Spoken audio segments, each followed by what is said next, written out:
Welcome, everyone, to the Lion Counseling Podcast. I'm Mark Odland, founder of Lion Counseling and certified EMDR Therapist. And I'm Zack Carter, counselor and coach.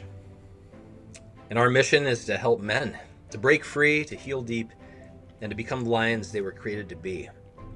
And in today's episode, we talk about procrastination. And if we're honest, most of us do procrastinate, and we think of it as a negative thing, and it can be, but what if putting things off isn't always a bad thing?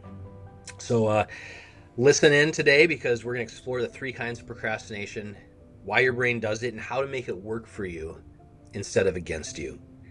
And hang on till the end because we're sprinkling in practical advice so you guys can put this into action right away. And since you're already here, if you don't mind hitting that subscribe button, we really appreciate it. We're blowing through the 10,000 sub mark, and that's thanks to you. So without further ado, Zach, let's jump in. Escape the cage now. Be the lion you was destined to be. Born ready for the war, now my effort is free. The level's been set, time to wrestle the beast. Testing my G, it's getting heavy indeed. The struggle I embrace now, never retreat. I see the test as a blessing indeed. I'm taking steps on the treacherous peak. Now it's destined to be. I'm on my destiny's feet. Yeah, absolutely. Thanks. Let's go after it. Procrastination. Where do we want to start? Could we start later? Sorry, dad joke. Oh no, I'm so sorry. So, procrastination. Is it a bad thing? A lot of people say yes, but actually, is it designed in our brain in a specific way to help us, right? What is the purpose of it? Is it something that is a glitch in the system or is it a feature, Sure. right? And so what we see is that it is cross-cultural, right? It's cross-time. So this is not a thing that like 1 or 2 people have struggled with. This is like a common occurrence among people. And so there must be a reason then if we're seeing that this is cross-cultural, cross-time. So what could the reason be? What might a biological reason be? So let's think about school and getting that test or that paper, man. right? So let's say you got a 5-page paper due in 5 weeks. You get that assignment, you're like, I know what I'm going to do. I'm going to write 1 page a week. And by the end of it, I'm not going to be stressed out at all. I'm going to have all 5 pages done, and it's going to be great. No stress. Week 1 goes by, nothing happens. Week 2 goes by, nothing happens. You get to week 5, suddenly you're beating yourself up. You're like, why didn't I start this sooner? And it's Monday, it's due on Friday, and you still don't start. You still wait till Thursday night for that 5-page paper. Somehow you crank it out in 7 or 8 hours or however long it takes you, and you turn it in and you get a B, right? Then you beat yourself up. You're like, what was I thinking? Why didn't I start sooner? Well, your brain's really smart. Your brain figured something out, right? That it would rather spend 1 8-hour day working on a paper than 5 weeks working on a paper. Procrastination is about energy conservation, right? It's about I have the ability to put this thing off until the last minute, still get it done, and conserve all that energy for all those weeks leading up to it. And so procrastination is actually a superpower of ours, right? It doesn't feel like it, but it is. It's actually a superpower to wait till the last minute and get the thing done. You're like, but wait, Zach, I got the B or I got the C. I didn't get the A. Right. That's not how the brain's designed. The brain says C's get degrees, bro. C's get degrees. I don't need the A, right? And I've seen in my life that every time I've waited to the last minute, I got it done. Yeah. Or at least most of the time I've gotten it done. So there's no reason to change, right? The brain says there's no reason to actually change procrastination, right? Yeah. So procrastination is actually a good thing in many ways because you're saving up your energy. Anxiety ramps up at the last minute. Boom, you get the thing done. And you typically get the thing done, right? But there's the big but, right? Okay. We do see that there are consequences from it. So it's like anything else. Too much of a good thing can become a bad thing, right? We need water to survive. Too much water, that's drowning, right? So we don't want to use procrastination to the point that it's really preventing us from getting the things done that we care about. Or if there are situations where you do need to have a higher level of excellence, we do want to make sure that the procrastination isn't holding you back from that higher level of excellence. So any thoughts before I kind of get into the 3 types of procrastination? No, I just think that's really helpful, Zach, because I think I identify, I think about getting those exams done and feel guilty afterwards for procrastinating, and and one part of my brain's like, man, I wanted the A plus, I wanted 100% on that. How come I settled for whatever?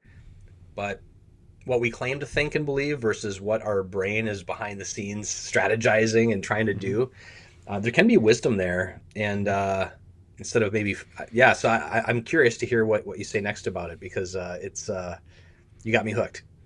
Great. Well, so just like you said, our prefrontal cortex, our thoughts might be working differently than like the lower levels of the like survival brain, right? The downstairs brain. And so, well said. So, what are the different types of procrastination? So we've got 3 big types of procrastination that we want to go through today.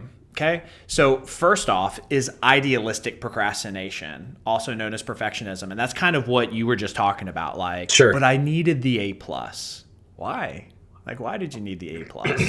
Is it because you're trying to get into a good school, or is it an ego thing? Is it a thing that it's an expectation on the people around you? Like, why does it need to be perfect? So how do we begin to work on that perfectionism? Because we can see this in a lot of different areas. We can see it in grades from school. We could see it in like our bodies, exercising, wanting to look fit, right? I want to look like Ryan Reynolds. I want to look like Chris Pratt. I want to look like whoever, right? We want that like perfect body, right? Or, I know a lot of guys try to wait to ask out a girl or a woman till everything's perfect. Like I need to be making X number of dollars. I need to be completely fit. If I've got some moral failings, I need to get those fixed. Whatever it is, we procrastinate on pursuing romantic relationships until we're perfect, right? So this can show up in a lot of different ways. Okay. So idealistic procrastination. How do we solve this? Step 1 is grieving. We grieve the loss of perfection.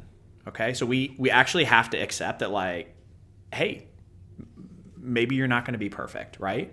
If you're like, I want to make it into Harvard, but you struggle getting a 3.0 while you're in school, you need to grieve that you're not going to get into Harvard. Like, it's just not a thing that's going to happen. So, like, what can you do, right? How do you continue to move forward and continue to be successful in your life without hitting the ideal, with hitting the larger goal like that? Wow. Secondly, we set smaller accomplishable goals and we aim for progress over perfection. Okay? We aim for progress over perfection. Once you get started, you will begin to see that you are going to start to build momentum. So if you're back in school and you've got a 2.0, aiming for the 4.0 is not a reasonable goal. Like if you're halfway through the semester, right? So aim for 2.1, aim for 2.2. Right? And what you're going to see oftentimes is as you aim for that 2.2, oh, what do you know? I got a 2.7 this semester. So next semester, you're like, okay, let me aim for a 2.8. And suddenly you got a 3.0. Then the next semester, you got a 3.5. Right? That's typically what progress looks like. I saw this on a podcast. I thought it was really good. So I'm going to pull it up on our screen about like guys that are trying to lose weight. So this is an image of a bunch of different body types, body comparisons based on fat percentages. So if you're the guy, bottom right, 40% body fat, you're like, all right, I want that 8% body. Like, what do I got to do? So you go to the gym a couple days and you're still at 40%. You're not at the 8%. And so you're like, this is dumb, and you quit, right? Yeah. That's because the goal is completely unreasonable. The perfection goal is completely unreasonable. So the guy at 40% is aiming to be the guy at 35%, right? So if you're obese, you're aiming to be overweight. When you're overweight, you're aiming to have a more normal average body. When you have the more normal average body, you're aiming to be slightly fit, and then starting to shred up, and then even more shredded, and then the most shredded, right? That's how you progress. That's how you get better. And so that's how you actually work on that idealistic procrastination, that perfectionism. Any thoughts on that, Mark? Yeah, I mean, it reminds me of, I think, one of the first podcasts we ever did on motivation. And whether it was that or another one, we talked about atomic habits. We had another great podcast where you kind of led the conversation about cognitive distortions and the power of cognitive behavioral therapy to guard against that all or nothing thinking, right? And so all this stuff starts working together after a while. And there are these truths about our own brains and how we're wired that are really important to just kind of embrace and understand about ourselves. And so we're not fighting our own biology, not fighting our own nature, because that tends to be a losing battle. And the other thought I had when we were talking about the perfectionism was just, a lot of our listeners come from that faith perspective, right? So like for some of our Christian guys out there, we got these verses, right, that kind of put us back in our place. Like, no one is righteous, not one. Like, all have fallen short of the glory of God. We shoot for the prize. We run that race set before us, and we try to strive for to be the better version of ourselves. But if we get caught up in this delusion that we're always supposed to be perfect, it's a setup. It's a setup for not great things, right? So I think back to my interview with Jonathan Pageau, and he had this great line. He said, "Dude, your sins aren't special." and he was just kind of like highlighting the gap between where we think we should be and where we actually are. And there's this unnecessary kind of guilt and shame and turmoil on top of our failings because we somehow think we should be way above it. And we're like, no, dude, not really. Like, you got some work to do. You're a human, you're a guy. One step at a time. One step at a time. Let's move in the right direction. So little tangent there, Zach, but I thought it dovetailed. No, that was perfect. At least in my mind. Yeah. Oh yeah, that's perfect. And obviously I'm now converting you over to the CBT side of things. So I love the reference. So you're working on me. Mark, in case you guys don't know, Mark and I are constantly trying to convert the other from EMDR into CBT and from CBT into EMDR. It's like we're different denominations of church. It's like, you should really try that Assemblies of God, man. And it's like, I'm all about that Presbyterian. I don't even know what you are, Mark. But that's basically kind of what's going on. So that was a tangent. What you said was pertinent. So number 2, what's the second type of procrastination that we want to be able to pay attention to and want to work on? And that is called avoidance procrastination. Okay. So avoidance procrastination is based in fear, right? So every good adventure movie you ever watch is going to have that avoidance procrastination, right? Indiana Jones is going to run up to the edge of the waterfall and pause and be like, I don't want to jump it, but he's going to jump it. And then suddenly he takes the beautiful girl on the side and they jump, off the waterfall into the water underneath, right? That's avoidance procrastination. There's fear, right? What if we get hurt? What if something bad happens? And so where does this show up in our lives? So this is things like, if we have a project or a podcast or stuff from work that we need to do that was given to us from the boss, but we're afraid we're going to fail, we procrastinate on it, right? Because we're nervous that if we engage in the thing, we might fail, right? Fights with our wife, right? If there's conversations that you really need to have with your wife, but you don't want to deal with the fallout, you don't want to deal with the consequences, we procrastinate. We try to avoid those conversations, right? Asking your boss for a raise, right? I don't feel like I'm being treated well, and I can't get myself, or maybe you feel like he's putting too much on you and not enough on others. Like, you just like put it off and put it off and put it off, right? So that's what avoidance procrastination is, right? So what do we do there? What's the solution to that? So the main solution is to recognize the emotion and engage in it. Okay. So oftentimes as men, we can suffer from something called male normative alexithymia, which is basically fancy talk for we know good at feeling the feels. Back in caveman talk. Yeah. And so how do we start to begin to recognize the emotions if we truly don't understand? And so a really good question you could ask yourself is, what would someone else feel if they were in the situation I was in? Sure. If they were in the situation of wanting to talk with their wife but nervous about it, or their boss, or whatever, right? And so you might say, they would be nervous, they would be frustrated, they would be disappointed. And so that might be easier to help you to identify the emotion. We want to be able to identify it, right? Second question you can ask yourself is, what is the consequences I'm trying to avoid? Okay, so what do you think is going to happen if you talk to your boss about a raise or about not feeling that you're treated fair? What do you think is going to be the consequence about talking with your wife? What are the consequences you're trying to avoid? Lastly, you ask yourself, if I had a friend or a family member that I cared about with this emotion, what would I say to them? Right? Those are typically the words that we need to hear. So say that to yourself, right? What would you say to that friend? What would you say to that family member? And then say those things to yourself, okay?